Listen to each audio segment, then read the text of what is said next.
첫 소식입니다. 지난주 발사가 2차례 연기된 한국형 발사체 누리호가 보완을 마치고 다시 발사대에 우뚝 섰습니다. 장마가 시작되면서 날씨에 대한 우려가 컸는데 다행히 기상 조건이 호전되는 거로 나타나 발사 성공에 대한 기대감이 커지고 있습니다. 보도에 나현호 기자입니다. 종합조립동에 문이 열리고 한국형 발사체 누리호가 모습을 드러냅니다. 총 길이는 47.2m, 아파트 15층쯤 되는 누리호는 무진동 특수차량에 실려 움직입니다. 이동해야 하는 거리는 1.8km. 그런데 이동 속도는 불과 1시간에 1.5km로 사람이 걷는 속도보다 느립니다. 발사체에 가하는 충격을 최소화하기 위해서입니다. 외부에서 충격을 받게 되면은 오작동을 일으키게 됩니다. 그래서 굉장히 민감한 센서들이기 때문에 그러한 것들을 갖다 저희가 제대로 작동이 되고 어떤 그런 잘못되는 경우가 없게끔 하기 위해서 꼬리 부분인 발사체 1단이 선두가 되어 오르막길을 올라갑니다. 200톤에 달하는 육중한 기체는 출발한 지 1시간 20분 만에 발사대에 도착했습니다. 하단을 지상 고정 장치에 단단히 고정하고 기립 장치인 이렉터 도움을 받아 누리호가 수직으로 세워집니다. 내부는 또 이제 비어 있는 상태고요. 그래서 그 무게 중심이나 이런 거를 잡기가 상당히 좀 어렵습니다. 그래서 그것들을 저희가 각 그 배분을 잘해서 균일한 그런 하중이 가게끔 더군다나 그것이 저희가 설계한 그 범위 내에 벗어나지 않게끔. 장마가 시작돼 날씨 우려가 컸지만 발사 일에는 비가 내리지 않는 것으로 예보가 수정됐습니다. 낙뢰가 나타날 가능성이 희박하고 바람도 약해져 날씨 변수는 사라지다시피 했습니다. 우주까지 새 세상을 개척한다는 의미를 담은 누리호는 목표인 지구 저궤도 진입을 위한 두 번째 도전을 기다리고 있습니다. YTN 나연호입니다. 지난주 기상 악화와 부품 결함으로 발사가 지연됐던 누리호가 두 번째 비상을 앞두고 있습니다. 네, 오늘 발사가 순조롭게 진행된다면 카운트다운부터 임무 완료까지 단 한순간도 긴장을 놓을 수 없는 긴박한 단계를 지나게 됩니다. 그 과정을 황윤태 기자가 짚어봤습니다. 오전 10시 누리호 기체에 이상이 없는지, 각종 전자장비에 이상이 없는지 점검이 시작됩니다. 오후부터는 본격적인 발사 준비가 시작됩니다. 냉각 과정을 거쳐 오후 1시 25분부터는 로켓의 탯줄로 불리는 엄빌리커를 통해 연료인 케로신과 산화제인 액체 산소가 순차적으로 충전됩니다. 오후 2시 반에는 기상 상황과 우주물체 충돌 가능성, 우주 환경 영향을 종합적으로 고려해 발사관리위원회가 누리호 발사 시간을 확정해 발표합니다. 발사 1시간 20분 전 연료 충전이 끝나면 1시간 전부터는 누리호를 지탱하던 기립장치가 철수합니다. 발사까지 남은 시간은 단 10분. 이제 모든 결정이 사람의 손을 떠납니다. 발사 자동 운용 시스템이 누리호가 최적의 발사 상태가 될 수 있도록 최종 점검을 합니다. 단 하나라도 문제가 생긴다면 누리호는 스스로 발사를 중단합니다. 아무 이상이 없다는 게 확인되면 10초 카운트다운이 시작되고 1단 엔진이 4초 안에 300톤 추력에 도달하는 즉시 하부 고정 장치가 자동으로 해제됩니다.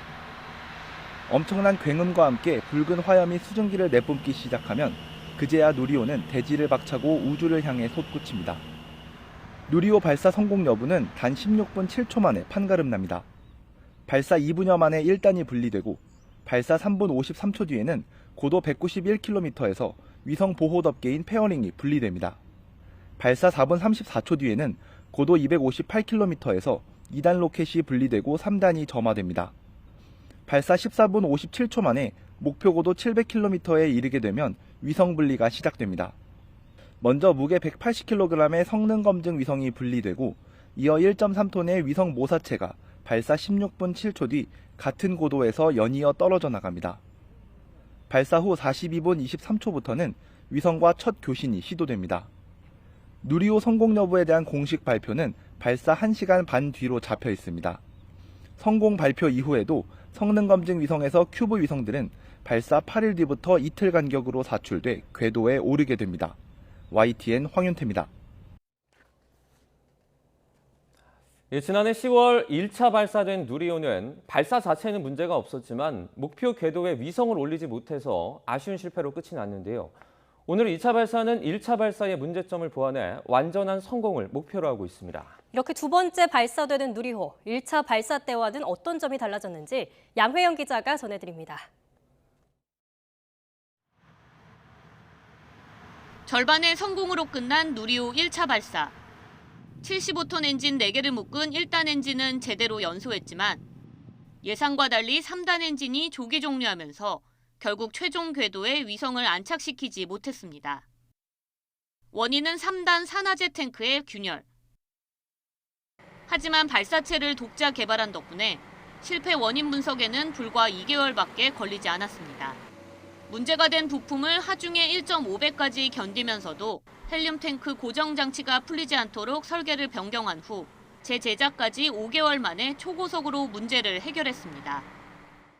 청정도를 깨지 않으면서 또 일정 내에 이걸 해야 되는 그런 것들이 굉장히 어려운 부분이었고, 그래서 직접 작업자가 내부에 들어가서 실제로 그 해체하고 재조립하는 과정을 수행을 한 이런 부분이 있었습니다.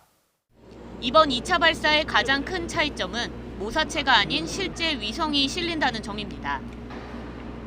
무게 180kg의 성능 검증 위성에는 달 탐사에 사용할 발열 전지와 우주 통신 기술을 검증할 S밴드 등이 탑재돼 있습니다. 이번 발사가 성공하면 성능 검증 위성은 상공 700km에서 지구 주위를 돌며 2년 동안 임무를 수행할 예정입니다. 또 성능 검증 위성에는 국내 대학이 개발한 큐브 위성 4기도 함께 실렸는데 최대 1년 동안 지구 대기 관측과 미세먼지 모니터링 등에 나섭니다. 열 구조 모델 진동 시험 때는 위성 내부의 유닛이 파손되는 일이 발생해서 그 보완 과정을 하면서 같이 참여한 연구원들이 많이 힘들었습니다. 우리 위성을 우리 발사체에 우리 땅에서 쏜다라는 그런 사명감을 갖고 일을 했습니다. 발사체는 물론 탑재 위성까지 모두 우리 기술로 개발한 것인 만큼 이번 2차 발사가 성공할 경우 국내 항공우주 산업의 새 역사가 세워질 예정입니다. YTN 사이언스 양우영입니다. 윤석열 대통령은 오늘 누리호 발사 모습을 용산 대통령실에서 생중계로 시청할 예정입니다. 윤 대통령은 애초 발사가 예정됐던 지난 15일엔 국립과천과학관에서 관계자들과 발사 순간을 생중계로 참관할 예정이었지만 오늘은 용산 영상회의실에서 보기로 했습니다. 문재인 전 대통령은 지난해 10월 누리호 1차 발사 때 전남 고흥 현장에서 참관했지만 발사 실패 이후 연구진 등 일부 관계자가 의전과 경호 때문에 방해받았다고 주장하는 등 잡음이 일기도 했습니다.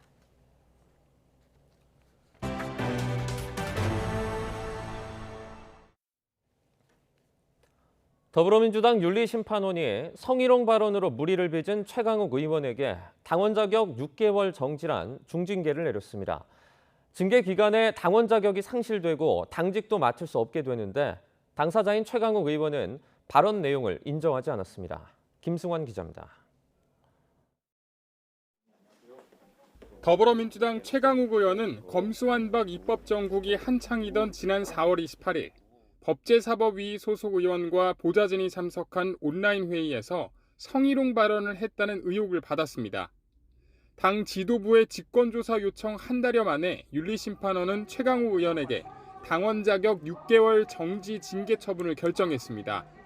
가장 수위가 높은 제명 다음으로 무거운 징계로 당원 자격이 상실되고 당직도 맡을 수 없습니다. 해명하는 과정에서 부인하면서 그걸 진실로 믿는 피해자들에게 심적 고통이 계속적으로 가해졌다. 소명을 위해 직접 회의에 출석한 최 의원은 그러나 이번에도 성희롱 발언이 아니라고 부인한 것으로 전해졌습니다.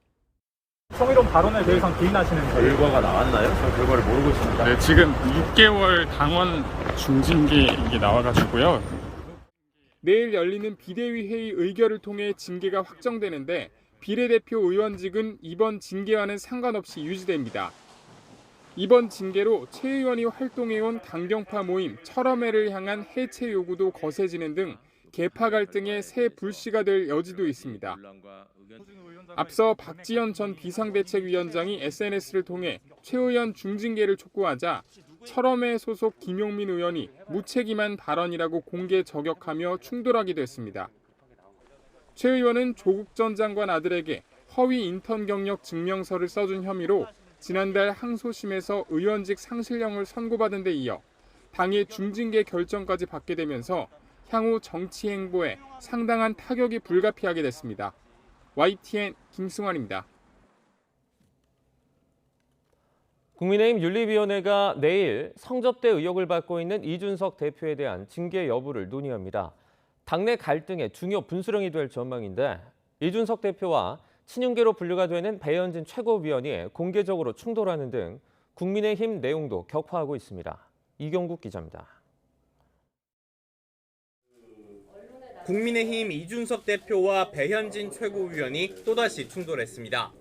이 대표가 회의 내용 유출을 지적하며 비공개 회의를 하지 않겠다고 한 게 도화선이 됐는데 고성과 반말까지 오갔습니다.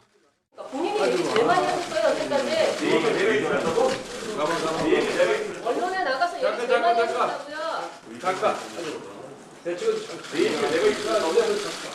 자, 비공개하겠습니다. 좀 도와주세요. 이준석 대표와 배현진 최고위원은 이미 당 혁신위와 통합지도부 구성을 두고 몇 차례 갈등을 빚었습니다. 정진석 의원과의 설전에 이어 이 대표와 이른바 친윤석열계, 윤핵관 사이 신경전이 본격화되는 거 아니냐는 전망 속에 내일 이준석 대표 징계 논의를 위한 당 윤리위원회가 열립니다. 이 대표 지시로 김철근 정무실장이 성접대 의혹을 제기한 당사자를 만나 증거 인멸을 시도했는지 여부가 핵심 쟁점입니다. 김철근 정무실장이 윤리위에 직접 출석해 소명할 예정인데 이 대표는 사실 확인을 위한 만남이었다며 결백을 주장하고 있습니다. 직접 출석하셔서 말씀하실 생각은 없으신가요? 그건 상황에 따라 하겠습니다. 없습니다. 하지만 제명과 탈당 권유, 당원권 정지와 경고 중 하나라도 징계가 결정된다면 정치적 타격은 불가피합니다. 특히 그간 갈등을 빚어온 당내 인사들의 거센 비판이 쏟아질 가능성이 큽니다. 징계가 내려질 경우 이 대표의 조기 사퇴와 새 지도부를 뽑기 위한 조기 전당대회가 불가피하다는 주장이 나오는 만큼 윤리위의 결정은 당내 권력구도 재편의 분수령이 될 전망입니다. 다만 윤리위가 당내 후폭풍을 고려해 징계 결정을 내리지 않거나 미룰 가능성도 있습니다. YTN 이경국입니다. 국회의장단 선출과 상임위원회 배분 등 후반기 원구성을 3주째 마무리하지 못하고 있는 여야가 협상을 시도했지만 합의에 이르지는 못했습니다. 국민의힘 송원석 원내수석 부대표와 더불어민주당 진성준 원내수석 부대표는 어제 국회에서 비공개로 만나 원 구성 문제를 두고 1시간 넘게 논의했지만 이견을 좁히지 못했습니다. 회동을 마친 두 사람은 기자들과 만나 진전은 없었지만 국회 차원에서 민생을 챙기기 위해 조속히 협상하자는 데 뜻을 같이 했고 내일 다시 만나기로 했다고 설명했습니다. 국민의힘이 오늘 오전 서해 공무원 피격 사건 진상조사를 위한 TF를 발족하고 첫 번째 회의를 진행합니다. TF 단장은 하태경 의원이 맡았고 위원으로는 국회 국방위원회 등에서 활동한 의원들과 허기영 한국과학기술원 책임연구원, 박헌수 예비역 해군소장이 참여할 예정입니다. 당초 오늘 발표 예정이던 올해 3분기 전기요금의 연료비 조정 단가 결정이 정부 부처 간 협의가 길어지면서 전격 연기됐습니다. 한국전력은 산업통상자원부로부터 연료비 조정 단가 결정에 연기 방침을 통보받았다고 밝혔습니다. 정부 관계자는 전기요금 인상 요인을 어떻게 흡수할지 부처 간에 좀 더 논의가 필요해서 일단 연기를 결정했다고 밝혔습니다. 하지만 어떤 식으로 결론을 내릴지 가급적 이번 주는 넘기지 않으려 한다고 말했습니다. 코레일과 LH가 2021년도 공공기관 경영평가에서 낙제점을 받았습니다. 한국전력과 9개 자회사에 대해서는 기관장 등의 성과급 자율 반납 권고 조치가 내려졌는데요. 정부는 앞으로 부채 등 재무성과 부분에 대한 평가를 강화하기로 했습니다. 보도에 오인석 기자입니다. 공기업과 준정보기관의 경영을 평가하는 정부 공공기관 운영위원회가 한국철도공사 코레일에 대해 최하위 등급을 부여했습니다. 전년보다 2단계 하락한 건데 지속적인 철도 사고 발생으로 재난 안전관리에서 최하 등급을 받았습니다. 한국토지주택공사 LH는 2년 연속으로 6단계 평가 중 2번째로 낮은 D등급을 받았습니다. 윤리경영에서 최하 등급을 받았고 주거복지사업 등 주요 사업 성과 관리도 저조했습니다. 한전과 한수원, 인천국제공항공사 등 재무 상황이 좋지 않은 기관들은 기관장 등에 대해 성과급 자율 반납을 권고했습니다. 최근 한국전력공사의 재무적 위기 극복을 위한 강도 높은 자구 노력 필요성을 감안해서 한국전력공사 및 9개 자회사의 직원들의 성과급은 인정하되 기관장, 감사, 상임이사의 성과급 자율 반납 공고를 공훈위에서 심의 의결하였습니다. 한국해양교통안전공단은 기관장 해임 건의 조치가 내려졌습니다. 한국동서발전은 윤리경영과 발전설비의 안정적 운용 등에서 높은 점수를 받아 130개 평가 공공기관 중 유일하게 최고 등급인 S를 받았습니다. 정부는 앞으로 공공기관 경영평가 제도를 전면 개편하기로 했습니다. 문재인 정부에서 확대된 사회적 가치 비중은 줄이고 대신 부채 등 재무성과 부분을 상향 조정하기로 했습니다. 또 공공기관의 조직 인사 운영을 좀 더 면밀히 들여다보는 방식으로 방만 경영에 대한 견제 장치를 강화하기로 했습니다. 공공기관의 주요 사업 지표도 그동안의 환경 변화와 사업 추진 상황 등을 고려해 원점에서 재검토하기로 했습니다. 개편 방안은 2022년도 경영평가 편람부터 반영됩니다. YTN 오인석입니다. 네, 윤석열 대통령은 글로벌 경기 침체에 근본적으로 대처할 방도는 없다면서도 민생 물가를 잡기 위해서 정부가 최선을 다하고 있다고 강조했습니다. 또 지금 국민 숨이 넘어가는 상황이라면서 법 개정이 필요한 정책은 국회가 초당적으로 대응해 줄 거로 생각한다고 말했습니다. 그럼 직접 들어보시죠. 통화량이 많이 풀린 데다가 지금 고인플레이션, 고물가를 잡기 위해서 지금 전 세계적으로 고금리 정책을 지금 쓰고 있는 마당에 생긴 문제들이기 때문에 이거를 근본적으로 어떻게 대처할 방도는 없습니다. 그렇지만 정부의 정책 타겟은 우리 중산층과 서민들의 그 민생 물가를 어떻게든 최선을 다해서 좀 잡기 위해서 노력하고 있습니다. 국민들이 지금 숨이 넘어가는 상황이기 때문에 법 개정이 필요한 정책에 대해서는 그건 뭐 초당적으로 대응을 해줄 것으로 저는 생각합니다. 네, 정부는 오늘 오전 추경호 부총리 겸 기획재정부 장관 주재로 첫 부동산 관계 장관회의를 열고 무주택 전 월세 거주자들의 부담을 낮추기 위한 대책을 논의합니다. 무주택 전 월세 임차인들의 주거비 부담 완화를 위해서 월세 최대 세액 공제율을 현행 최대 12%에서 최대 15% 내외까지 상향하는 방안이 검토되고 있습니다. 상향폭은 의료비 15%, 교육비 15%, 연금 계좌 15% 등 유사한 세액공제 제도의 최고 공제율을 고려해 결정한 거로 알려졌습니다. 관계 장관 회의 후에는 분양가 상한제 개편 방안도 공개됩니다.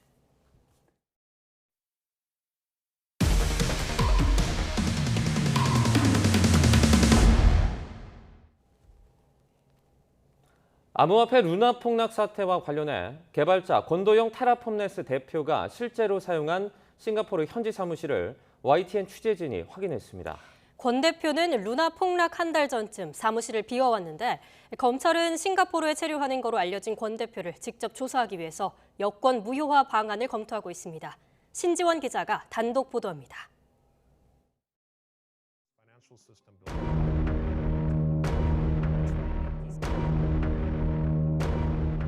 전 세계 암호화폐 시장을 흔든 루나 폭락 사태.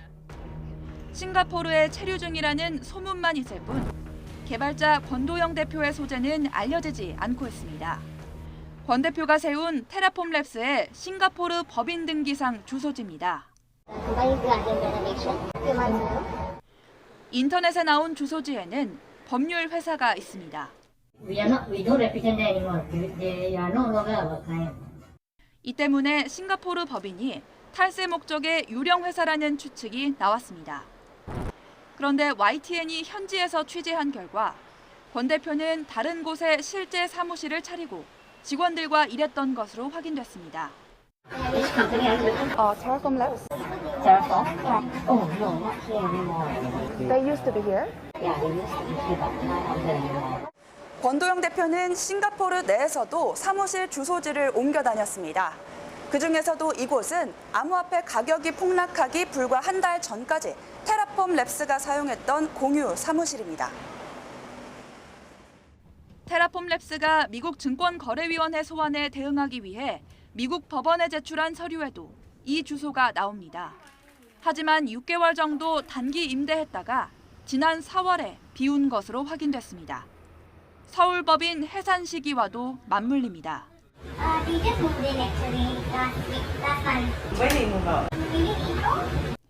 YTN은 싱가포르 현지에서 권 대표 측의 세무 회계를 대리했던 업체 관계자도 만났습니다.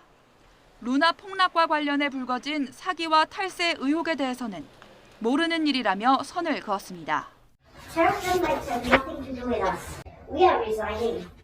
지난해 권 대표는 싱가포르 법인의 암호화폐 발행 소득을 조세 피난처로 빼돌린 정황이 드러나 세무조사를 받았습니다.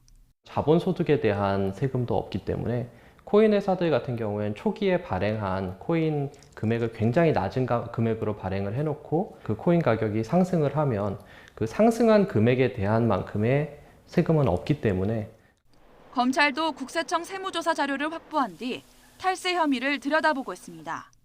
권 대표를 직접 조사하기 위해 여권 무효화 등 강제 수사 방안을 검토하고 있습니다. YTN 신지원입니다. 주식 리딩 업체라며 접근을 한 이들에게서 코인을 구매한 뒤에 큰 피해가 이어지고 있다는 소식 전해드렸는데요. YTN 취재진이 투자 권유를 하는 통화 내용을 직접 들어봤더니 100% 확실하고 특별한 정보임을 강조하면서 피해자들을 꼬드긴 거로 드러났습니다. 김철희 기자입니다. YTN이 보도한 리딩업체 코인 투자 사기 사건. 취재진이 피해자들에게서 당시 통화 내용을 받아 분석해 보았습니다. 업체 관계자들은 특별한 정보를 가지고 온 것처럼 너스레를 떨며 접근하는 공통점을 보였습니다. 술자리도 대접해가면서 좀 어렵게 구해온 정보잖아요. 그만큼 저도 이렇게 100% 자신감이 있다고 말씀드리는 건데 이후에는 중요 정보를 피해자에게만 특별히 준다고 거듭 강조합니다. 아무도 이렇게 안 해줬어요. 내가 진짜 아까 밥 먹으면서 곰곰이 생각해봤는데 제가 진짜 아버님을 한번 도와드려야겠어요. 제가 드릴 수 있는 마지막 정보니까 진짜 기회 있을 때 진짜 풀면서 하셔가지고 진짜 승부수 띄우셔야 된다는 겁니다. 더 이상 이제 고급 정보가 없어요. 투자만 하면 당장 큰 수익이 날 것처럼 구체적인 수치를 제시하는 것도 공통점입니다. 상장되자마자 바로 원금의 2배 이상 수익 먹으면서 시작하시는 거고 6월 말까지는 원금의 30배 무조건적으로 먹을 거라 해서 합니다. 거듭된 회유에도 피해자들이 망설이면 하루에도 수십 통씩 전화를 걸어 괴롭힙니다. 그래도 큰돈 투자를 망설이자 대수롭지 않다는 듯 빚을 내면 된다고 설명합니다. 그러니까 대출을 받으셔 말씀드리는 거예요. 근데 다들 대출 받아 들어오시니까 그냥 부당하지 말고 대출 땡기시면 돼요. 근데 실제로 진짜 차량 담보 맡기셔가지고 들어오신 분들 있어요. 같은 경우는. 이 과정에서 매도 제한이 걸려 있어 한동안 원금 회수가 불가능하다는 사실은 전혀 설명하지 않습니다. 이후 피해자가 왜 매도 제한을 설명하지 않았느냐며 따지자 죄송하다며 오히려 다른 코인에 투자를 권하기까지 합니다. 아니 죄송하죠. 그래서 이게 보상 차원으로 저희가 인원들이 100% 확실한 걸로 드리는 거고 전문가들은 특별한 정보라며 유혹한 뒤 당장 투자라고 재촉한다면 사기를 의심해야 한다고 조언합니다. 개인이 정확히 판단할 수 없는 정보라면 투자하지 말아야 한다는 겁니다. 투자라는 거는 개인이 공부해서 개인이 알지 못하면 저는 투자해서는 안 된다라는 거고 리딩방을 만들어서 고수익 투자를 만든다고 이야기를 할 때 그런 투자는 절대로 해서는 안 된다. 지난해 가상자산 이용 범죄로 인해 피해를 본 사람은 역대 가장 많은 8천여 명. 피해액도 천정부지로 치솟아 3조 1천억 원대를 기록했습니다. YTN 김철입니다. 서울 강남 한복판에서 SUV 차량이 신호 대기 중이던 차량을 들이받아 10중 추돌 사고를 내 2명이 다쳤습니다. 어젯밤 9시 20분쯤 서울 언주역 사거리에서 승용차 8대와 택시 2대, 오토바이 1대가 연달아 들이받는 10중 추돌 사고가 났습니다. 이 사고로 오토바이 운전자인 50대 남성과 택시 운전자 50대 남성 1명이 다쳤고 이 가운데 오토바이 운전자는 중상입니다. 목격자들은 SUV 차량이 언덕 위에서 원주역 방향으로 빠른 속도로 달려와 신호 대기 중이던 오토바이와 택시를 먼저 들이받았고 이 여파로 앞 차량이 잇따라 추돌했다고 말했습니다. 어제 저녁 7시 반쯤 부산 동대신동 구덕사거리에서 택시 한 대가 넘어지면서 1명이 다쳤습니다. 이 사고로 택시의 앞유리가 깨지고 차량이 찌그러지면서 68살 택시기사 A씨가 다쳤습니다. 경찰은 사고 당시 택시기사가 속도를 줄이지 않고 우회전을 하던 중 차량이 넘어진 것으로 보고 정확한 원인을 조사하고 있습니다. 어제 저녁 6시 반쯤 중부 내륙고속도로 창원 방향 칠서 휴게소 인근에서 25톤 트레일러가 옆으로 쓰러지면서 운전자가 다쳤습니다. 이 사고로 트레일러가 3개 차선의 도로를 모두 가로막아 인근 도로가 통제되면서 퇴근길 도로가 극심한 정체를 빚었습니다. 경찰은 브레이크를 밟았지만 차가 미끄러졌다는 운전자 진술을 토대로 정확한 사고 경위를 조사하고 있습니다. 행정안전부 경찰제도 개선 자문위원회가 오늘 경찰 직접 통제 강화를 핵심 내용으로 한 제도 개선 권고안을 발표합니다. 김청룡 경찰청장은 그동안 논의되어온 권고안이 경찰의 정치적 중립을 강조한 경찰법 정신을 못 담아냈다며 거듭 공개 비판한 가운데 일선 경찰들의 반발도 최고조에 이르고 있습니다. 정인용 기자입니다. 행정안전부의 경찰 직접 통제 방안이 가시화하자 예정된 유럽 출장을 취소한 김창룡 경찰청장. 행안부 최종 권고안 발표를 하루 앞두고는 또 한 번 지휘부를 소집해 대책회의를 열었습니다. 김 청장은 이 자리에서 경찰의 정치적 중립과 민주적 통제를 화두로 치열한 논의를 거쳐 탄생한 경찰법의 정신을 행안부 자문위가 못 담아냈다고 직격탄을 날렸습니다. 그러면서 권고안의 문제점을 많은 국민이 알 수 있도록 적극적인 홍보를 펼쳐달라고 당부했습니다. 경찰 내부 반발도 거세지고 있습니다. 특히 경찰 계급의 꽃이라고 불리는 총경급 간부 사이에선 집단 반발 움직임도 일고 있습니다. 경찰 내부망에 김 청장을 상대로 전국 총경들을 경찰청으로 소집해달라는 글이 올라온 겁니다. 글 작성자인 A 총경은 박종철 고문치사 사건을 계기로 경찰의 중립성을 보장하라는 요구와 함께 경찰청 시대의 막을 열었다고 운을 뗐습니다. 이어 이를 몇 가지 규칙 개정만으로 과거로 되돌리려는 만행을 막지 못하면 부끄러움과 책임은 청장만의 몫이 아닐 것이라며 어깨에 피어있는 무궁화를 볼 낯이 없다고 강조했습니다. 해당 글에는 불과 1시간 만에 수십 개의 댓글이 달리는 듯 다른 총경들과 간부급 경찰관들의 지지가 잇따랐습니다. 경찰청을 시작으로 서울 일선경찰서 10여 곳엔 경찰 통제 반대 현수막이 내걸렸고 경남을 시작으로 전국 지역별 경찰관들의 반대 성명도 잇따르고 있습니다. 경찰청은 오늘 행안부 자문위의 최종 권고안이 나오면 전국 시도경찰청장 회의를 거쳐 공식 입장을 발표할 예정입니다. 경찰 내부에서는 권한쟁의 심판 등 법적 대응을 적극적으로 고려해야 한다는 주장도 나오고 있지만 현실적으로 실익이 없다는 반론도 만만치 않아 권고안을 둘러싼 논란은 한층 격해질 전망입니다. YTN 정인용입니다. 검찰 인사의 원칙과 기준 등을 정하는 검찰 인사위원회가 오늘 오후 과천청사에서 개최됩니다. 인사위 당일인 오늘 법무연수원 연구위원 정원과 검찰 직접수사부서를 늘리는 시행령 개정안도 국무회의 의결을 앞두고 있어 조만간 검사장급부터 인사가 단행될 전망입니다. 정부가 박정희 정권의 대표적인 간첩 조작 사건인 인민혁명당 사건 피해자를 상대로 국가 배상금 반환을 청구하며 물렸던 이 막대한 이자를 포기하기로 했습니다. 국가폭력 피해자에게 배상금을 줬다 뺏는 것도 모자라 이른바 빚고문을 한다는 지적에 뒤늦게 응답한 건데요. 한동훈 법무부 장관은 상식과 정의의 관점에서 결정했다고 밝혔습니다. 나혜인 기자입니다. 1970년대 인민혁명당 간첩 조작 사건에 휘말려 억울하게 고문당하고 8년 동안 옥살이했던 84살 이창복 씨. 2008년 재심 끝에 무죄를 받고 국가를 상대로 소송을 내 10억 원 넘는 배상금을 받았지만 대법원은 불과 1년여 만에 도로 토해내라는 판결을 내렸습니다. 30년 전 통화 가치를 기준으로 배상금 이자를 계산하는 건 지나치다며 절반가량인 5억 원 정도가 과잉 지급됐다고 판단한 겁니다. 국가는 이 판결을 근거로 초과 지급된 돈을 반환하라는 소송을 냈고 빚 갚고 기부하느라 배상금을 써버린 이 씨는 1년에 20%씩 붙는 지연이자를 포함해 15억 원 가까운 빚을 떠안게 됐습니다. 집까지 경매에 넘어갈 위기에 처한 이 씨는 또다시 소송을 냈지만 정부는 최근까지도 원금만 받고 이자는 받지 말라는 법원의 화해 권고를 잇따라 거부했습니다. 소송 제기 3년 만에 국가가 피해자를 상대로 빚 고문을 한다는 비판이 잇따르고 나서야 태도를 바꿨습니다.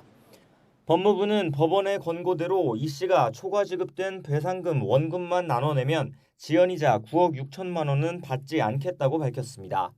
배상 과정에서 국가의 잘못은 없었지만 대법원 판례가 예상치 못하게 바뀌어 억울한 상황이 생겼다고 부연했습니다. 국가가 잘못한 것에 대해서 배상한다는 국가 배상의 취지나 이 개별 국민이 처한 상황을 감안하면 그것은 국민의 눈높이 그리고 상식의 눈높이에서 공정하지 않다고 저희는 판단한 겁니다.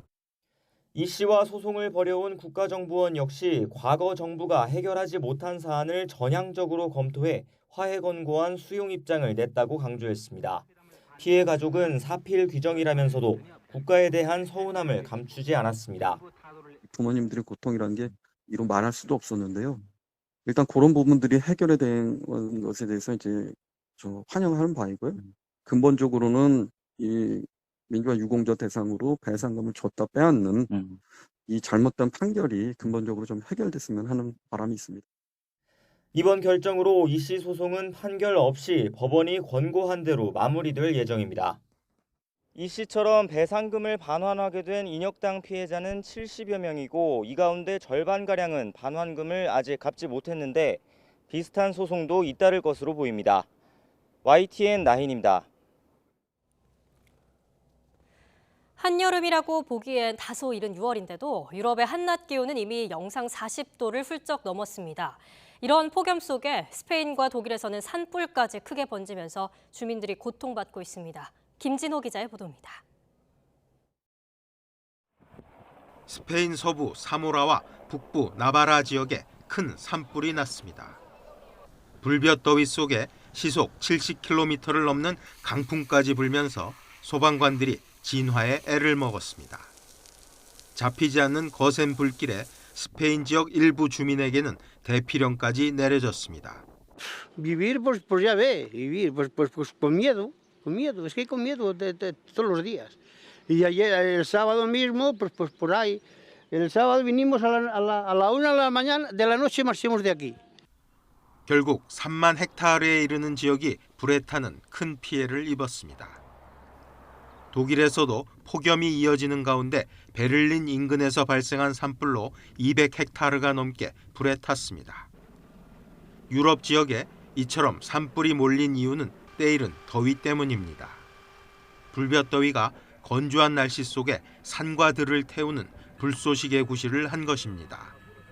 이달 둘째 주 스페인 남부지방의 온도는 43도까지 올라가는 등 20년 만에 6월 더위가 덮쳤습니다. 프랑스의 일부 지역도 최근 한낮 최고 기온 40도를 넘겼습니다. 환경 전문가들은 때이른 폭염이 자연적 현상이 아니라 결국 인간이 부른 재앙이라는 분석을 내놓고 있습니다. 화석연료 남용과 기업형 목축 등으로 대기에 방출된 온실가스가 지구온난화를 촉진해 기후가 급변하고 있다는 것입니다. YTN 김진호입니다.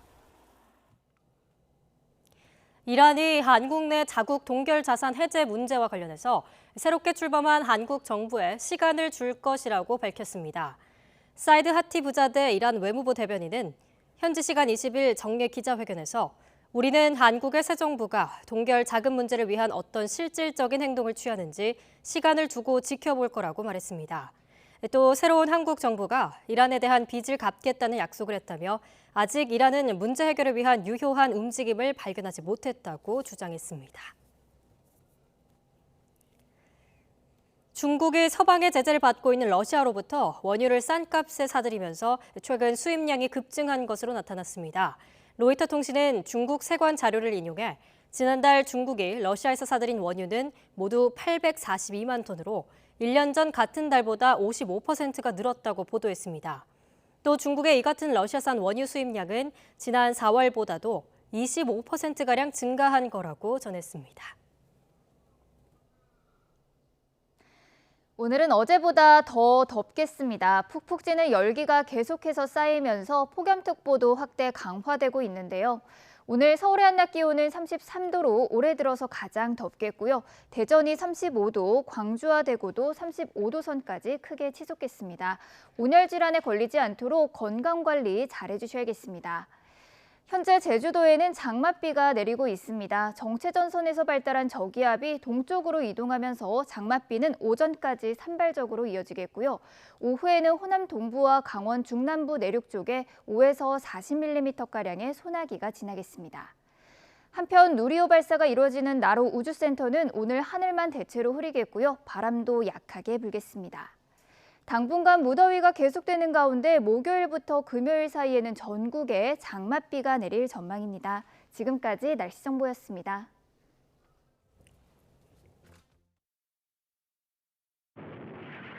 미국과 러시아가 우주로 나갈 때쯤에는 우리는 끼니를 걱정했던 나라였습니다.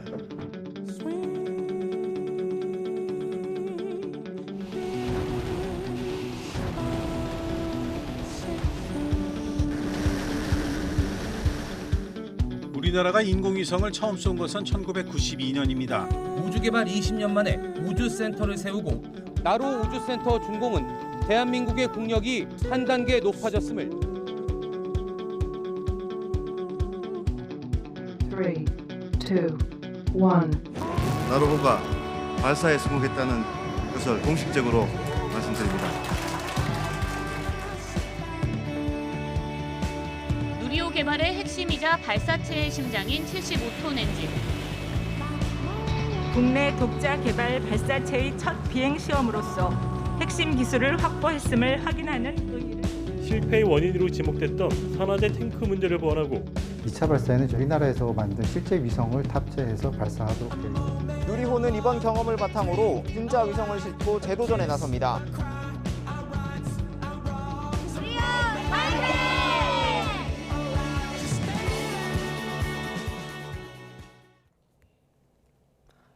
우리 손으로 만든 첫 우주 발사체 누리호가 오늘 2차 비행을 떠납니다. 과학기술정보통신부는 오늘 오전 7시부터 누리호 발사대 기계장비 준비 작업에 이어 10시부터 이미 연결된 공급선을 다시 점검하고 헬륨가스 등을 주입하는 발사 운용을 시작합니다. 이후 냉각 작업과 연료와 산화제 충전 등 본격적인 발사 준비에 들어갑니다. 과기정통부는 오후 2시 반 누리호 발사 시각을 발표합니다. 발사대의 우뚝 선 누리호에는 탯줄이라는 의미의 엄빌리컬 케이블이 연결됐습니다. 누리호는 앞으로 10가지에 달하는 주요 과정을 완벽하게 거쳐야만 내일 우주로 날아오를 수 있습니다. 이성규 기자입니다. 발사대 수직으로 선 누리호. 그 옆으로 4개의 팔을 가진 녹색의 거대한 건축물이 보입니다. 탯줄이라는 의미를 지닌 엄빌리컬 타워입니다. 누리호에 연료와 산화제를 충전하는 케이블과 전기 케이블의 연결을 위한 장치입니다. 발사체가 상당히 높고 1단, 2단, 3단이 각각 독립적으로 작동이 되기 때문에 각 단에서 필요한 그러한 전기나 유공압 시스템 이러한 것들을 공급하기 위해서 엄플리컬이 필요하게 되겠고요. 누리호는 발사 전까지 정기 점검과 자세 제어의 점검, 유압 배관 체결 등 총 10여 가지의 주요 과제 확인과 수백 가지의 세부 점검을 통해 발사 준비 작업을 진행합니다. 이 과정에서 작은 오류라도 발생하면 원인 파악과 문제 해결 전까지는 모든 과정이 중단됩니다. 지난주 1단 산화제 탱크 내 레벨 센서의 오류는 발사 중단을 불러왔고 지난해 10월 1차 발사에서 발사대 하부 시스템 문제는 발사 1시간 연기로 이어졌습니다. 이런 모든 점검 과정에서 문제가 없어야만 발사 시각이 정해집니다. 현재로서는 오후 4시를 타겟으로 해서 발사 준비를 진행하고 최종적인 발사 시각은 발사관리위원회에서 여러 가지 안전 관련된 부분과 진행 상황에 대한 점검을 확인한 후 최종 확정하여 발표할 예정입니다. 장마가 시작되며 최종 변수로 등장했던 날씨 예보도 발사에 지장이 없는 방향으로 수정된 상황. 부품 오작동으로 한 차례 발사 중단을 겪었던 연구진들은 성공을 위해 절차대로 발사 준비를 꼼꼼히 진행하며 긴장의 끈을 조이고 있습니다. 나로 우주센터에서 YTN 사이언스 이성규입니다. 더불어민주당 윤리심판원이 성희롱 발언으로 논란을 빚은 최강욱 의원에게 당원 자격 6개월 정지 징계 처분을 내렸습니다. 민주당 김희재 법률위원장은 어제 저녁 윤리심판원 회의를 마친 뒤 여성 보좌진이 참석한 온라인 회의에서 최강욱 의원이 부적절한 발언을 한 점을 고려했다며 이같이 밝혔습니다. 또 최 의원이 의혹을 부인하는 과정에서 피해자들에게 계속 심적인 고통을 준 데다 당 안팎에서 파장이 컸고 비대위가 윤리심판원에 직권 조사를 요청한 점 등을 모두 감안했다고 설명했습니다. 당 혁신위원회와 통합지도부 구성 등을 두고 잇따라 충돌했던 국민의힘 이준석 대표와 배현진 최고위원이 이번엔 공개석상에서 서로에게 언성을 높였습니다. 이 대표가 지도부 회의 내용 유출 문제를 지적하며 비공개 회의를 진행하지 않겠다고 하자 배 최고위원이 강하게 반발을 했는데요. 직접 들어보시죠. 비공개 회의를 이렇게 일방적으로 없애시면 어쩝니까? 발언권을 득하시고 말씀하세요. 그리고 비공개 최고위원 회의에서 나온 내용들이 누차 누출되면서 실제로 언론에서 대표님께서 많이 유출을 하시지 발언권을 득하고 않았습니까? 말씀하세요. 스스로도. 특정인이 참석했을 때 유출이 많이 된다는 내용까지 나오고 있기 때문에 저는 더 이상 이 상황을 묵고할 수 없고 지금 최고위원 회의의 그 안에서 해야 될 건전한 회의의 기능과 저희의 그 권한에 대해서 대표님이 의장 직권으로 여태까지 지금 단속을 제대로 안 돼가지고 심지어 본인께서 언론과 나가서 얘기하신 거를 언론인들이 쓴 것을 누구의 핑계를 대면서 지금 본인이 제일 많이 하셨어요 여태까지 언론에 나가서 얘기 제일 많이 하셨다고요. 잠깐. 자, 비공개 하겠습니다. 좀 도와주세요. 예. 국민의힘 이준석 대표는 오는 22일에 예정된 당 중앙윤리위원회 회의에 참석하겠다는 의사를 밝혔다고 말했습니다. 이 대표는 어제 오후 KBS 라디오에서 윤리위 장소가 어디인지 모르고 시간만 알기 때문에 장소를 안 알려주면 참석을 못할 것이라며 이같이 밝혔습니다. 또 윤리위가 자신을 회부하겠다고도 결정한 것도 특이했는데 이후 2달 가까이 시간을 끌고 2달 동안 내상을 입게 한 다음 어떤 판단을 하겠다는 건지 그 자체도 의문이라고 덧붙였습니다. 국내외 경제 위기가 심각한데 원 구성 협상 문제로 3주째 멈춰있는 국회를 바라보는 시선이 곱지 않습니다. 여야는 서로 협상 테이블로 나오라며 신경전을 이어가고 있는데 입장차가 여전해 합의에 이를 수 있을지는 불투명합니다. 김경수 기자입니다. 요즘 여야 지도부는 회의 때마다 민생을 거론하며 서로 원구성 협상에 나오라고 압박하고 있습니다. 국민의힘이 만나서 단판을 짓자며 마라톤 회담을 꺼내들자 민주당의 원구성 협상 마무리를 위한 마라톤 회담을 공식 제안합니다. 여야가 원구성 협상을 타결할 때까지 만나고 또 만나야 합니다. 이번 주 안에 반드시 단판을 짓는다는 각오로 협상에 임하겠습니다. 민주당은 철인 경기라도 하겠다며 언제든 만날 수 있다고 맞받았습니다. 마라톤이 아니라 100m 달리기도 좋고 철인 경기도 좋아요. 언제든지 만나서 충분한 대화를 나눠야죠. 오히려 집권 여당의 원내대표가 너무 뒤늦게 공개적인 이 만남을 제안한 거 아닌가요? 만시지탄인 거죠. 말만 들어선 당장이라도 만날 것 같지만 여야 물밑 협상은 좀처럼 진전이 없습니다. 지난해 여야 합의대로 법사위원장 자리를 달라는 국민의힘과 여당이 먼저 진정성 있는 양보안을 가져오라는 민주당이 평행선을 달리고 있는 겁니다. 시간만 흘러가는 사이 박순애 교육부 장관 후보자와 김승희 보건복지부 장관 후보자 인사청문 시한도 지났습니다. 시한을 넘기면 대통령이 한 차례 청문 보고서 재송부 요청을 한 뒤 임명을 강행할 수 있는데 윤석열 대통령은 일단 국회를 기다려보겠다고 밝혔습니다. 의회가 좀 원구성이 되는 거를 좀 기다리려고 하는데 한번 올라가서 한번 우리 또 참모들하고 의논을 좀 한번 해보겠습니다. 국회가 해법을 찾지 못하면서 이번에도 청문회 없이 고위공직자가 임명되는 것 아니냐는 전망 속에 민주당은 마냥 시간을 끌 수 없다며 국회의장 단독 선출 카드도 고심하고 있습니다. 여당으로서도 법인세와 증권거래세 인하 등 정부 정책을 법 개정으로 뒷받침하려면 국회 정상화가 시급합니다. 여야 모두 현재 상황이 부담스러운 만큼 조만간 극적 합의에 이를 수 있을지 주목됩니다. YTN 김경수입니다. 문재인 정부에서 임명이 된 전현희 권익위원장에 이어 한상혁 방통위원장도 물러날 뜻이 없다고 밝혔습니다. 여권에서는 사퇴 대상을 추가로 거론하며 전선을 확대하고 있는데요. 윤석열 대통령은 국민 의문을 풀어야 한다며 문재인 정부의 정보를 추가로 공개할 뜻도 내비쳤습니다. 조은지 기자입니다. 문재인 정부에서 임명돼 임기가 1년 남은 한상혁 방송통신위원장은 물러날 뜻이 없음을 분명히 했습니다. 윤석열 대통령이 국무회의에 굳이 올 필요 없는 사람이라고 표현하며 애둘러 사퇴를 요구했지만 임무를 성실히 수행하겠다. 전현희 권익위원장과 똑같이 말했습니다. 최대한 성실히 맡은 바의 임무를 수행을 하겠다는 말씀으로 정리를 할게요. 필요사안이 있으면 참석해야 되겠죠. 그 방법은 생각해 볼 문제고요. 여기까지 하시죠. 국민의힘은 낙하산, 알박기 코드 인사는 물러나는 게 상식이라고 거듭 압박했습니다. 한 발 더 나가 문재인 정부의 탈원전 정책을 지지한 원자력재단 김재남 이사장, 소득주도 성장에 앞장선 KDI 홍장표 원장 등을 콕 찍으며 전선을 확대했습니다.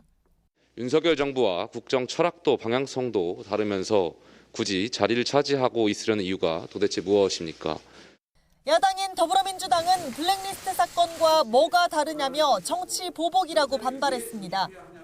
윤석열 정부와 국민의힘 인사가 하면 문제가 없고 다른 누군가가 하면 범죄가 된다면 검찰공화국의 사법 파괴 행위일 뿐입니다. 윤석열 대통령은 일단 관망 분위기. 하지만 대통령실 관계자는 YTN에 문재인 정부가 출범했을 때도 정무직 공무원과 공공기관장들이 순리대로 사표를 냈다며 전례도 있으니 물러나줬으면 하는 게 희망사항이라고 말했습니다. 뜨거운 인사공방 속에 윤 대통령은 서해 공무원 피격 사건에 이어 전임 정부의 감춰진 정보를 추가 공개할 뜻을 내비쳤습니다. 국민들이 의문을 가지고 계시고 이런 게 있으면은 정부가 거기에 대해서 소극적인 입장을 보이는 것이 마땅하지 좀 문제 있지 않느냐. 당장 문재인 전 대통령 부인 김정숙 여사의 옷값 소송이 주목됩니다. 의전 비용과 일자별 지출 내역 등을 공개하라는 1심 판결이 나오자 정부가 항소했는데 이 항소를 취하할 가능성이 제기됩니다. 대통령실은 국민의 알 권리와 헌법 정신 수호 차원에서 정부 정보를 투명하고 적극적으로 알리겠다는 입장인데 첨예한 신구 권력 갈등과 맞물려 정치권 긴장감은 점점 고조되고 있습니다. YTN 조은지입니다. 세계적 경제 위기 속 윤석열 대통령은 국민 숨이 넘어가는 상황이라고 경고하며 민생 챙기기에 나섰습니다. 법 개정이 필요한 정책엔 초당적으로 대응하고 특히 부동산 임대차 3법 영향을 분석해서 개선점을 살펴야 한다고 강조했는데요. 박수경 기자가 취재했습니다. 출근길 윤석열 대통령은 지금의 경제 위기를 국민 숨이 넘어가는 위기 상황이라고 규정했습니다. 그러면서 법 개정이 필요한 민생 정책에 대해서는 초당적 대응을 기대했습니다. 정부가 고유가 대응을 위해 법이 허용하는 범위 안에서 최대로 유류세 인하폭을 늘렸는데 국회가 정상 가동됐다면 법안까지 제출했을 거라며 이같이 말한 겁니다. 그리고 국민들이 지금 숨이 넘어가는 상황이기 때문에 법 개정이 필요한 정책에 대해서는 그건 초당적으로 대응을 해줄 것으로 저는 생각합니다. 이어진 수석비서관 회의에서도 윤 대통령의 관심은 민생에 집중됐습니다. 농축산물 집중관리를 통한 장바구니 물가 챙기기, 금리 상승으로 인한 이자 부담 가중을 줄이기 위한 금융당국과 금융기관의 협력 등을 언급했습니다. 특히 부동산 임대차 3법 시행 2년이 다가오는 만큼 시장 영향을 심층 분석하고 제도 개선을 점검하라고 강조했습니다. 대통령실 관계자는 윤 대통령이 제도 개선 점검과 함께 임대료 인상을 최소화하는 상생 임대인에 대한 혜택을 확대하고 임차인 부담을 덜어줄 수 있도록 지원하라고 지시했다고 전했습니다. 이 관계자는 공약이었던 폐지보다는 보완에 방점을 둔 것이냐는 질문에 나아가야 할 방향을 알려준 정도로 보면 된다며 관계부처에서 내용을 살펴볼 것이라고 답했습니다. 앞서 추경호 경제부총리 역시 임대차 3법이 사라지면 좋지만 당장 폐지하긴 어렵다며 전면 개편보다는 이용자 부담을 더는 쪽에 무게를 실었습니다. 오늘 추 부총리 주재로 열리는 윤 정부 첫 부동산 관계장관 회의에서 관련 보완 방안이 발표될 것으로 보입니다. 아울러 윤 대통령은 어려운 경제 상황에서 예산이 허투루 쓰이지 않아야 한다며 유명무실한 정부 부처 위원회를 재정비하라고도 주문했습니다. YTN 박서경입니다. 추경호 부총리가 한전의 천문학적 적자와 관련해서 왜 이 모양이 됐는지 자성하라고 작심 비판했습니다. 오늘 발표 예정이던 3분기 전기요금 조정 단가 결정은 연기됐고 한전 경영진은 성과급을 반납하기로 했습니다. 보도에 김상욱 기자입니다. 5%를 넘어선 물가 안정을 위해 일요일에 비상경제 장관회의까지 열어 묘수 찾기에 나섰던 경제수장이 예정이 없던 기자간담회를 자청했습니다. 핵심은 한전이었습니다. 한전은 지난 16일 전기요금의 일부인 연료비 조정 단가를 올해 3분기에 직전 분기 대비 킬로와트 시당 최대치인 3원의 인상은 물론 플러스 알파의 인상도 필요하다는 공문을 정부에 보내 인상을 요청한 상태입니다. 올해 1분기에만 사상 최대인 7조 8천억 원의 적자를 냈고 연간 적자 규모가 30조 원대로 불어날 수 있다는 전망까지 나온 상황. 그래서 한전은 최근 그룹사 비상대책위원회를 열어 해외 광산 매각 등 약 6조 원대의 자구안을 발표했는데 여전히 턱없이 부족합니다. 추경호 부총리는 한전의 자구 노력과 반성이 부족하다며 작심 비판했습니다. 왜 그렇게 됐죠? 왜? 한전이 수익이 있었던 때는 없었나요?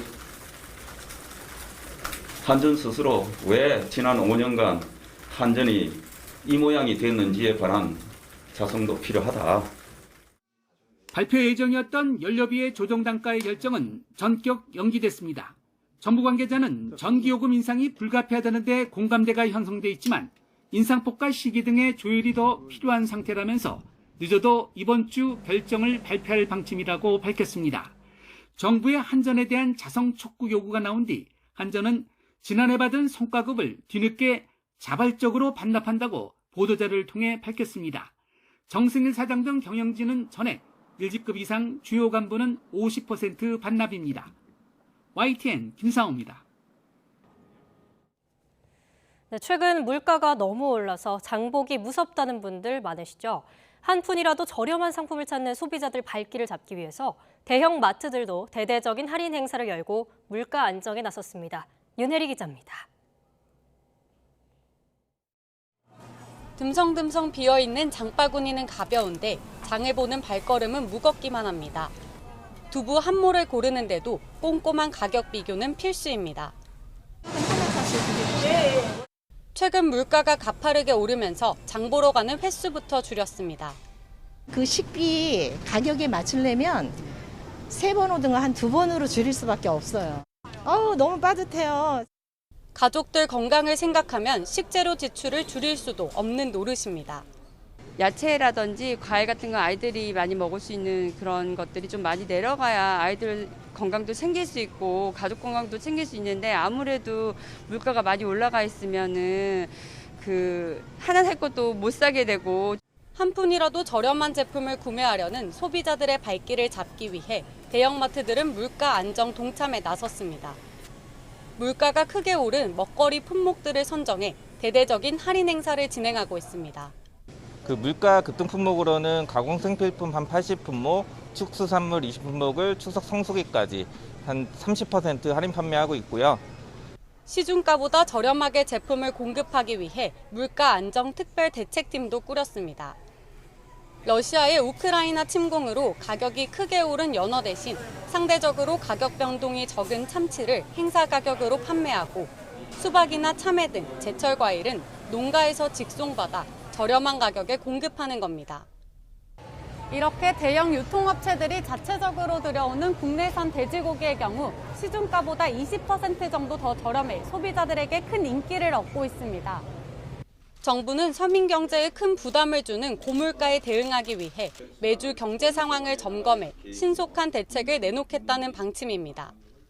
농축수산물과 필수 식품 중 가격 상승 품목 중심으로 매일 시장 동향을 모니터링하고 비축물자 방출, 긴급 수입 등 수급 관리와 가격 할인 등을 통해 적기 대응하여 시장을 안정화하겠습니다. 물가를 잡으려는 노력은 계속되고 있지만 그게 언제쯤이 될지는 누구도 쉽게 답을 내놓고 있지 못하고 있습니다. YTN 윤혜리입니다. 중국에서는 올해도 여름철 폭우가 시작되면서 피해가 잇따르고 있습니다. 구조에 나선 소방차도 급류에 휩쓸려 둥둥 떠다니는 위험천만한 상황이 발생하기도 했습니다. 베이징에서 강성웅 특파원의 보도입니다. 산에서 쓸려 내려온 거센 흙탕물이 평온했던 거리를 순식간에 집어삼켰습니다. 급류가 몰아치는 비탈길 도로에 구조에 나섰던 소방차 한 대가 간신히 버티고 서 있습니다. 차에 탔던 구조대원 6명 중 일부는 엔진이 꺼진 소방차 바깥쪽에 위태롭게 매달려 있습니다. 我们是把车窗全部摇下来，怕的就是车辆万一发生侧翻等，第一时间可以逃生。 지난 주말 광둥성 샤오관시에 하루 새 약 390mm의 폭우가 퍼붓자 소방차도 속수무책이었습니다. 결국 급류에 밀려 수백 미터 떠내려간 뒤에야 간신히 멈춰섰고 대원들은 안전하게 빠져나왔습니다. 打那个方向，打完方向然后顺势回正，保持这个车身稳定。横慢半坡中的话，就很容易发生那个侧翻。 광시와 후난, 장시, 저장 등 중국 중남부 지역에 이번 달 들어 집중호우가 이어지고 있습니다. 특히 일부 지역에는 시간당 최고 60mm의 폭우가 예보돼 올해 첫 산사태 적색경보가 발령됐습니다. 이번 호우로 지금까지 약 30명의 사망 또는 실종자가 발생했습니다. 지난해 중국 정저우에서는 집중호우로 단 며칠 사이 300명이 넘는 사망자가 발생하기도 했습니다. 양쯔강 하류에는 벌써 홍수주의보가 내려진 가운데 이번 장마가 점점 북상할 것으로 예보됐습니다. 베이징에서 YTN 강성웅입니다. 북한이 7차 핵실험 준비를 사실상 마친 것으로 파악돼 김정은 위원장이 언제 감행을 결정할지 관심이 높은데요. 이달 보리장마에다 본장마도 앞당겨질 전망이어서 기상 상황이 식량난은 물론 핵실험 시기에 영향을 줄 수 있다는 관측이 나옵니다. 이규중 기자입니다. 북한이 올해 봄 가뭄에 이어 이달 들어선 보리 장마를 겪고 있습니다. 보리 장마는 본격적인 장마철 전 초여름 보리를 거둘 무렵 많은 비가 내리는 현상으로 농작물 수확의 악재로 여겨집니다. 여기에 본 장마도 평년보다 빠른 다음 달 상순쯤 시작될 것으로 예상됩니다. 올해 기본 장마는 평년보다 빨라서 7월 상순경에 시작될 것으로 이렇게 보고 있고, 그리고 7월부터 9월 사이에는 이 태풍의 영향도 이제 2차례 정도 받을 것으로 이렇게 예견하고 있습니다. 북한의 이딴 기상 이변은 가뜩이나 힘겨운 식량난을 심화시킬 수 있습니다. 식량 부족 규모는 2-3개월치 식량에 해당하는 약 86만 톤으로 추정됩니다. 또 북한의 기상 상황은 핵실험 시기를 결정하는 중요한 변수 중 하나로 꼽힙니다. 폭우가 내리면 풍계리 핵실험장의 갱도까지 실험 장비를 운반하는 작업이 쉽지 않은 데다 핵실험 계측에도 영향을 줄 수 있기 때문입니다. 계측 장비라든가 그 실험 장비들이 대체로 습기나 우천에 굉장히 약하거든요. 그래서 우천으로 인해서 측정이 못 되는 상황이 발생할 수도 있기 때문에 이제 그런 부분들을 가급적 피하려고 하는 부분이 있고, 또 집중호우로 지반이 약한 상태에서 핵실험 충격이 가해지면 방사능 물질의 하천 유입 등 위험도 커집니다. 이런 이유로 북한은 지난 2017년 6차 핵실험을 비롯해 과거 핵실험 때 장마철을 피해왔습니다. 7차 핵실험이 이달을 넘길 경우 9월이나 10월이 유력한데 올가을 중국의 20차 당대회가 변수가 될 수 있습니다.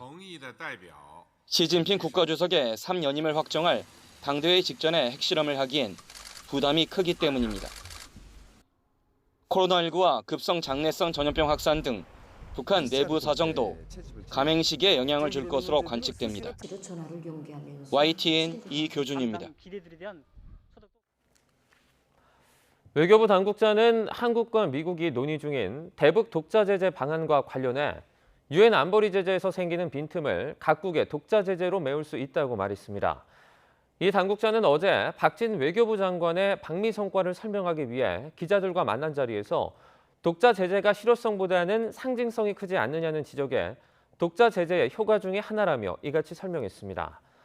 또 다른 효과로는 북한에 대한 메시지뿐 아니라 국내적으로 대북 제재에 대한 경각심을 키울 수 있다는 것, 그리고 국제적 공조의 의미도 있다고 덧붙였습니다. 미국과 중국이 동남아에서도 영향력을 놓고 경쟁이 치열해질 조짐입니다. 태국이 중국 영향권에 들어설 가능성을 우려하는 미국 정부가 태국에 대한 공들이기에 열심인 모습입니다. 이종수 기자입니다. 미국 로이드 오스틴 국방장관이 지난주 태국을 방문해 프라유 짜노차 총리 겸 국방장관의 환영을 받고 있습니다. 싱가포르에서 열린 아시아 안보회 참석 직후 미국 안보수장 자격으로는 처음으로 태국을 방문해 총리와 회담했습니다. 이를 두고 외교 전문지 폴린 팔러시는 미국의 태국에 대한 공들이기로 분석했습니다.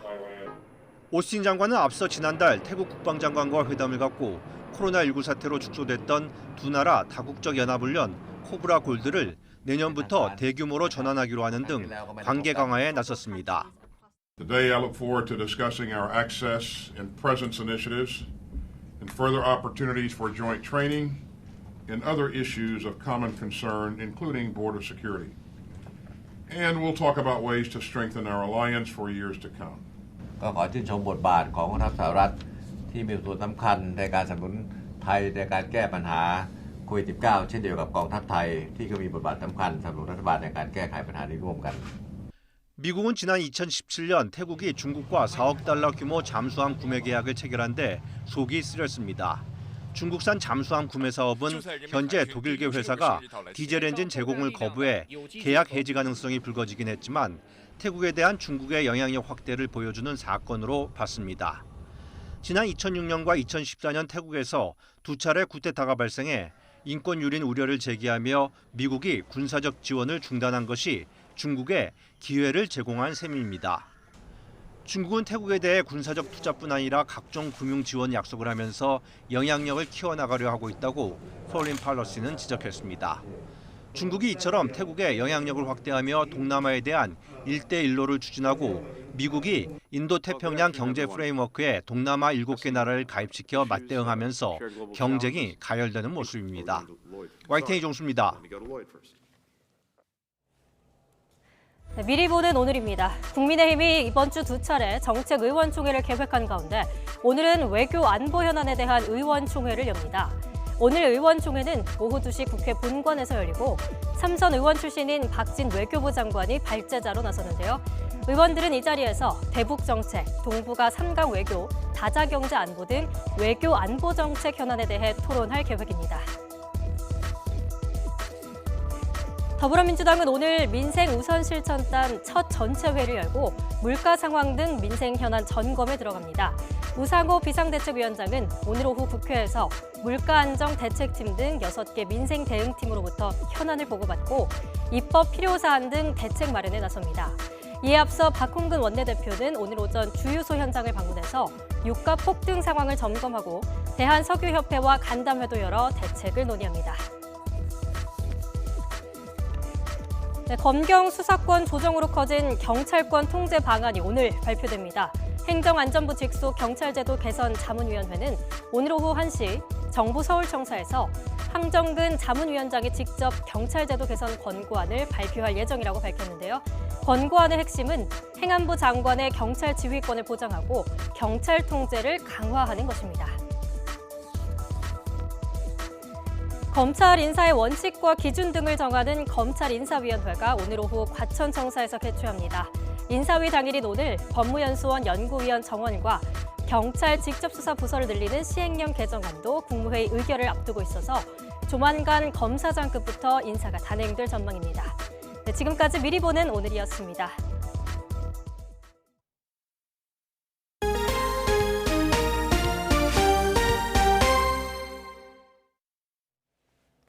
권도영 테라폼랩스 대표가 싱가포르 현지에서 등기상 주소에 없는 별도의 사무실을 사용하다가 루나 폭락 직전에 정리한 것으로 파악됐습니다.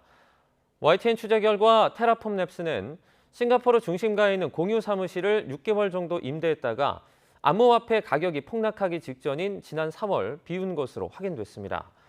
이는 서울에 있는 한국 법인이 해산한 시기와도 맞물립니다.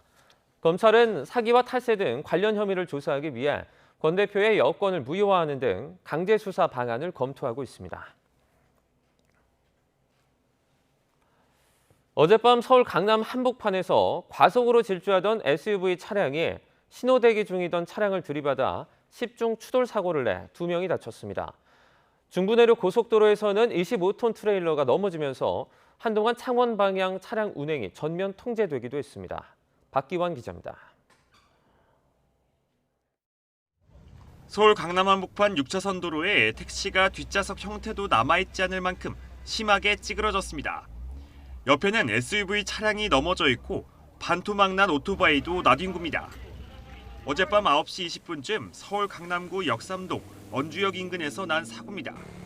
40대 남성이 몰던 SUV 차량이 빠른 속도로 달려와 신호 대기 중이던 오토바이와 택시를 들이받으면서 모두 10대의 차량이 날벼락을 맞았습니다. 이 사고로 오토바이 배달기사와 택시 운전자가 다쳐 병원으로 옮겨졌습니다.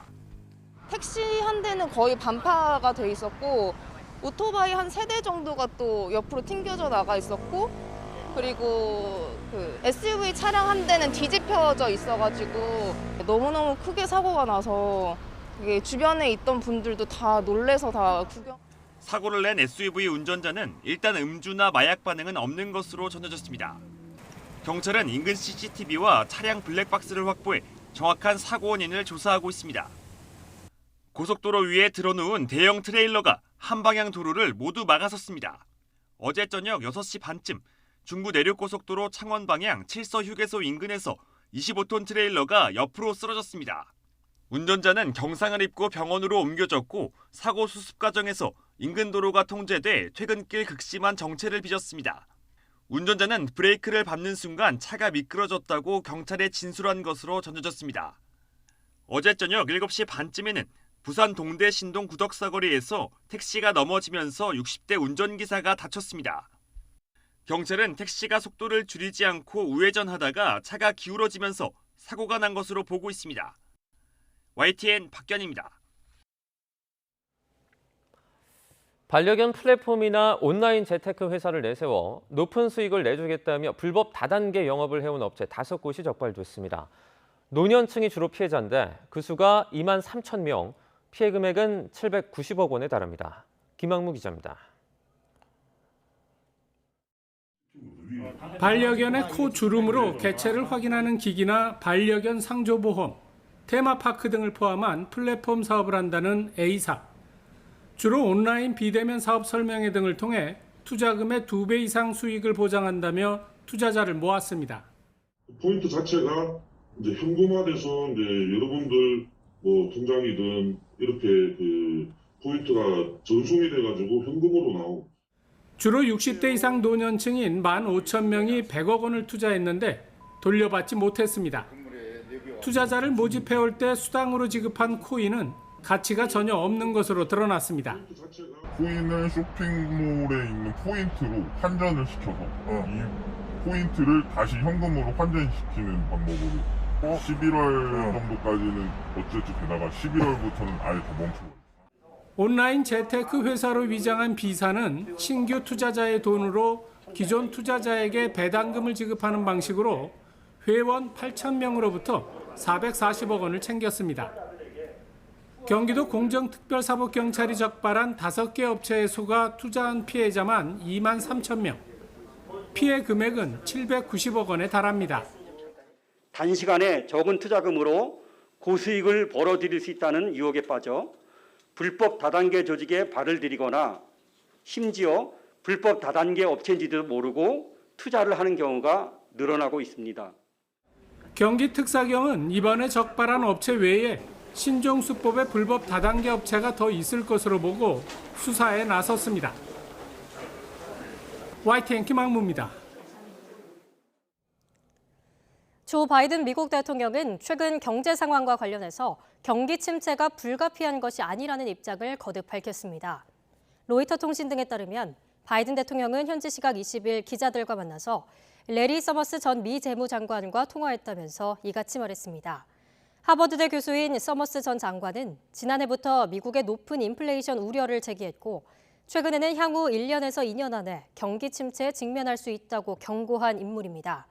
바이든 대통령은 또 역대 최고 수준의 휘발유 가격 안정을 위해서 이번 주말까지 자료를 검토하고 한시적으로 연방세 부과 면제 결정을 내릴 수 있기를 희망한다고 말했습니다. 최근 영유아를 중심으로 장염을 일으키는 노로바이러스와 아데노바이러스 감염이 늘면서 보건당국이 주의를 당부했습니다. 질병관리청은 지난 6월 5일에서 11일 사이 전국 208개 표본 감시기관에서 조사한 결과 노로바이러스 감염 환자가 142명, 장내 아데노바이러스 감염 환자는 103명 접수됐다고 밝혔습니다. 앞으로는 배달 앱으로 음식을 주문할 때 덜 짜게 또는 덜 달게 고객이 조절해서 주문할 수 있게 됐습니다. 코로나19로 식사의 질은 낮아지고 비만이 늘자 정부가 국민의 건강한 식생활을 위한 환경을 조성하겠다며 아이디어를 냈습니다. 기정훈 기자입니다. 코로나19 이후 늘어난 음식 배달. 가정에서도 직장에서도 배달 앱으로 음식을 주문해 먹는 건 일상화된 지 오래입니다. 영어는 못 먹겠다. 영어 맛있지. 코로나 이후 식습관이 달라지면서 배달 음식이나 간편식 섭취가 늘었다는 사람 모두 절반을 크게 넘었습니다. 편리함은 얻었지만 국민 건강은 나빠졌습니다. 고혈압 환자, 당뇨 환자 모두 늘었고 체질량 지수 25만의 비만율 역시 코로나가 지속되며 증가했습니다. 전문가들은 외식이나 배달 음식을 먹을 때 덜 맵고 덜 짜게, 덜 달게 먹는 게 중요하다고 조언합니다. 주문을 할 때에도 거기에 들어가는 기름 종류 또는 고추장이나 간장, 소금 이런 것들은 이제 따로 달라고 하셔서 본인이 적당히 줄여서 쓰시는 게 바람직한 소비 생태라고 생각이 듭니다. 음식의 매운 정도를 선택하도록 하는 경우는 간혹 있지만 짠 정도와 단 정도를 고객이 선택하기란 쉽지 않습니다. 배달앱의 기본 기능에 나트륨과 당류를 조절해 주문을 할 수 있도록 하는 게 정부의 아이디어입니다. 복지부 관계자는 건강한 음식을 국민들에게 제공한다는 당위성에 모두 동의할 것이라며 협의체를 구성해서 멀지 않은 시일 내에 구체적 성과를 내겠다고 말했습니다. 이와 함께 건강한 식생활 선택을 돕기 위해 신뢰도 높은 식품 영양 건강 관련 포털도 운영하기로 했습니다. 정부는 올해부터 2026년까지 시행할 제3차 국민 영양관리 기본계획을 확정하고 비의료기관의 건강관리 서비스에 대한 인증제를 도입하기로 했습니다. YTN 기정훈입니다. 나날이 열기가 쌓여만 가고 있습니다. 곳곳에 폭염특보가 확대 강화된 가운데 오늘은 어제보다 더 덥겠는데요. 오늘 서울의 한낮 기온은 33도로 올해 들어서 가장 높은 기온을 보이겠고요. 남부지방은 35도를 웃도는 곳도 많겠습니다. 현재 레이더 화면을 먼저 살펴보도록 하겠습니다. 정체전선의 영향으로 제주도에는 장맛비가 내리고 있는데요. 이 비는 오전까지 산발적으로 이어지겠고요. 경남 남해안에는 지형적인 영향으로 아침까지 빗방울이 떨어지겠습니다. 오후에는 호남 동부와 강원 중남부 내륙에 5에서 40mm가량의 소나기도 지나겠습니다. 한편 누리호 발사가 이루어지는 나로 우주센터는 오늘 하늘만 대체로 흐리겠고요. 바람도 약하게 불겠습니다. 현재 기온 살펴보면 서울이 21.5도, 부산이 22.8도를 나타내고 있습니다. 낮 기온은 서울이 33도, 춘천 34도, 광주와 대구는 35도 선까지 크게 오르겠습니다. 목요일과 금요일에는 전국에 장맛비가 내리면서 더위도 한풀 꺾이겠습니다. 계속되는 무더위에 온열 질환에 걸릴 가능성도 높아지고 있으니까요. 여름철 건강관리 잘해주셔야겠습니다. 지금까지 서울 상암동에서 YTN 신미림입니다.